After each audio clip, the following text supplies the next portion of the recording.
episode of Beyond the Present podcast. I'm Daniel Mulligan, and today we're talking about going all in, guys.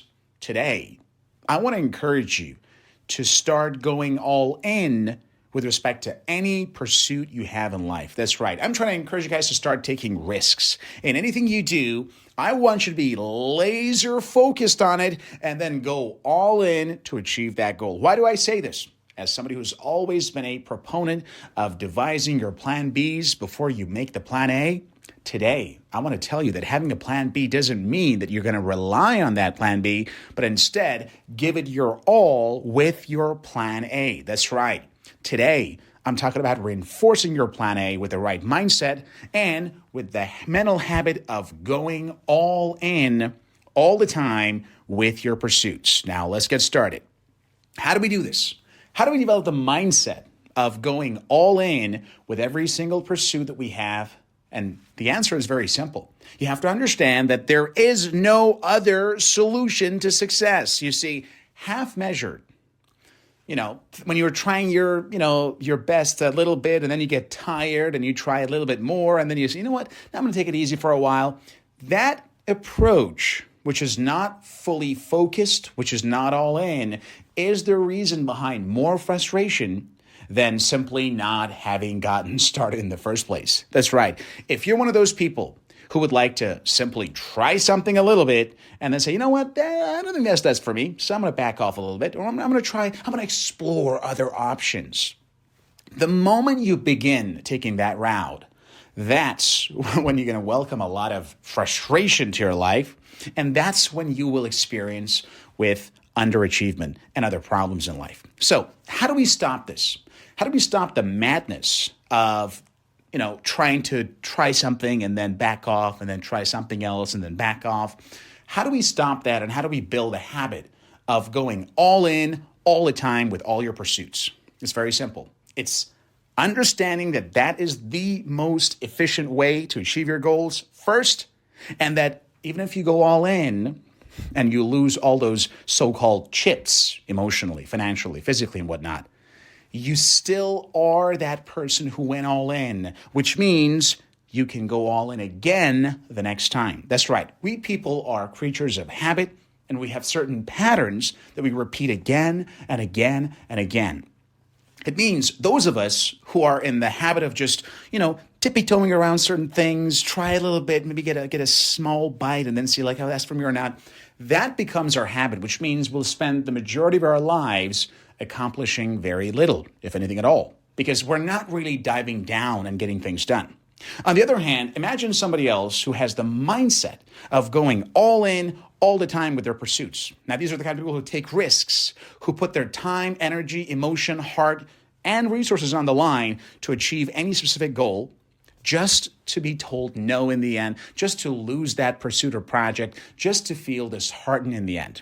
You're saying, well, Dan, I don't know. I mean, you're telling me that if I want to achieve something, I should just simply, forget about, all the other options and just give my best to one option. I mean, isn't that a violation of portfolios? I mean, I want to have portfolios. I want to put all my eggs in different baskets. I don't want to put them all in one basket. You're definitely right. And that approach is a reasonable approach to strategy. But putting your different eggs in different baskets doesn't mean that you do not make the most of each one of those baskets. You see, what I'm really encouraging here is not to avoid the standard approach to strategy, which is having options, which is having plan Bs and contingency plans. That's all necessary. We all know that. All executives, all managers, all people who plan things in general understand the importance of contingency plans and plan Bs and so on. But the problem is this: you do not necessarily push yourself to go all in if you'd simply rely on your contingency plans. So I'm not here saying you should not have plan Bs. Of course, I've always said it, make your plan Bs before you begin plan A, no doubt. But having a plan B doesn't mean that you will abandon giving your all to your plan A. So let's talk about, going all in. Now, going all in, of course, is a poker terminology that is used widely in many other areas of life. And it simply implies essentially putting everything you got on the line for your bet. So if you bet on certain, perhaps pursuit, you bet everything you got, risking losing everything or getting and doubling down on your chips, right? That's the same thing in life. If you truly want to make the most of your life, you have to understand that in many areas of your life, especially when you're getting started and you haven't accomplished that much yet, you're at the early stages of personal development, you're at the early stages of wealth building, relationship building, networking, education, physical health and fitness. Doesn't matter what you're doing. We all start as beginners in whatever pursuit we have in life. And that is why if you are not willing to go all in at the very beginning, you're risking simply not going that far, that much. Why is that? Because at the beginning, your skills are limited, your resources are limited, and you simply don't really feel like you can make something happen. So by not going all in, you're giving even less of yourself, less of your abilities and your talents, less of your resources to the project, which means you already start with very low chances of success. And by not going all in, you further decrease the odds of success. That is why, in order to achieve the most in life, especially in the early stages of that process or pursuit, you really have to go all in. You can't say, okay, I'm going to do a bit of this, and then I'm going to do a bit of that. I'm going to do a bit of that. So I'm going to take some courses in entrepreneurship. I'll also take some courses in music, and then I will also, spend some time with my friends, and then I'll also do some sport. Listen, you can't just spread yourself too thin at the very beginning. In any pursuit, you get to spread yourself too thin only when you've already become a master and achiever in that field. So I'm not a fan of pursuing mastery in different fields at the same time. What I'm saying instead is like you focus, you go all in with one major thing in your life, you give it your all, you give it all your attention, you get obsessed with it, you go for it. But at the same time, you look about all the other issues that are around, but you don't necessarily lose that laser focused, mindset when it comes to that main pursuit. And that's the problem with a lot of us. Since we fail to give it our all to a specific pursuit, we are less likely to achieve it. And since we're less likely to achieve it, we're less likely to be actually continuing that process because we're now even less motivated. So we get that negative loop, feedback that tells us that we should simply stop going forward. And that's exactly what happens. So if you really want to make the most of your life, you have to understand that it is your responsibility to give it your all, especially at the early stages of any endeavor. Before mastery is acquired, you are supposed to give your all because you don't have that much to give. You see, you're saying, well, Dan, I don't know much about this whole networking thing, but, I don't like it that much either. I have no experience. But why should I give it, just a lot? I'm just going to give this thing about an hour of my weekly time to see how well I can network and find good contacts. Well, there's a problem here. You haven't done much networking to begin with. You clearly have a lot of problems. You probably can't pitch very well, maybe even have some anxiety when it comes to meeting new people and strangers and so on. So at that stage, if you want to give yourself, an hour a week to do some practice or go to some exhibitions or events or go out, in the society and just to network, what are the odds that you will actually succeed? Very little. Very little, because you don't have the experience. You're probably going to get a very bad, feedback. And then you will feel like, no, I'm going to give it even less. So let's just do it like an hour every 2 weeks or maybe half an hour every week. You see?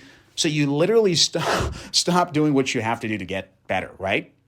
Instead, if you tell yourself, now my mission in life is to become a good networker, to find new contacts, to grow my business, to be able to, find investors and so on. Once you make that a priority and you give it your all every single day for a long time, you're a lot more likely to go through the initial setbacks and obstacles and failures and rejections without losing hope because you are committed and you said, I'm going all in with this. I'm going to go all in with networking, and I'm not going to stop until I really handle this part of my life. Once I'm a great master networker, then I'll give the same all in to something else. And that's the thing. So people of accomplishment are rarely good at only one thing. They're generally good at multiple things, and sometimes many things. But the fact of the matter is that these individuals didn't accomplish that in one go. They didn't pursue mastery and getting good at all of these things at the same time. They first focused on one area, got really good at it.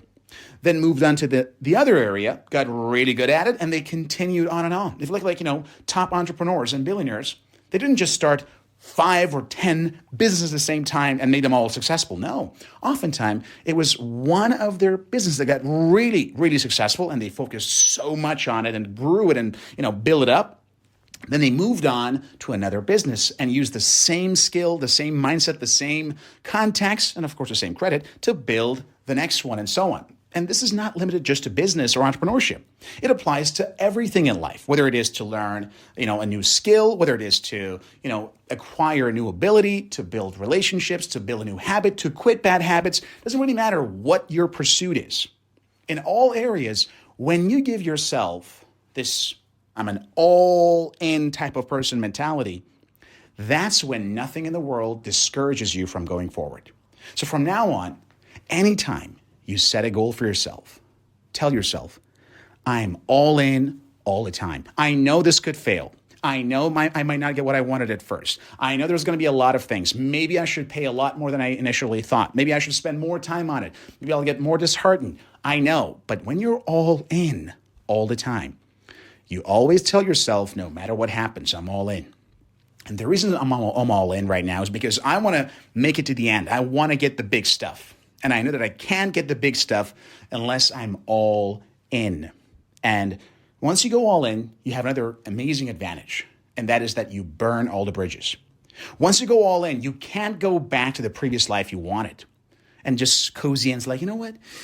Well, I tried it and it didn't work out. Who cares? I'm going to go back to my old life. No, because you're all in. You have put a lot on the line. The stakes are high, and you're far less likely to quit when the getting gets tough. And that's why from today, you want to tell yourself, either I will not pursue any goal, or if I pursue it, I'm all in all the time, and I will refuse to stop unless and until I achieve that goal.